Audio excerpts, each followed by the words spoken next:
Most of the interview has been about domestic issues, but it began with Syria and the president defending, saying it was a quote-unquote perfectly executed strike against chemical weapons facilities, that there was no civilian killed in those airstrikes, and that France had not declared war on the regime of Bashar al-Assad. He insisted the action was legitimate. This is obviously a way of finessing the fact that it's not exactly legal in terms of international law because it has no mandate from the United Nations. And the president went at length to explain to his contradictors that, well, obviously, at the United Nations, the Security Council is stuck because of the opposition of Russia, and that this was the only way to reinforce the need for the regime to respect international law, especially the use of chemical weapons against its own population. So he's saying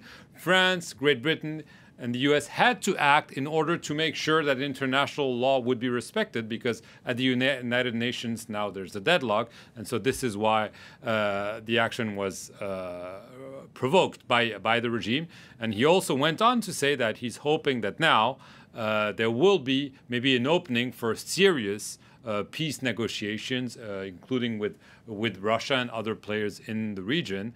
And he also added that he was able to convince the U.S. President Donald Trump to remain engaged in Syria, whereas we might remember that a few days ago, the U.S. President had hinted that he wanted to get out of Syria.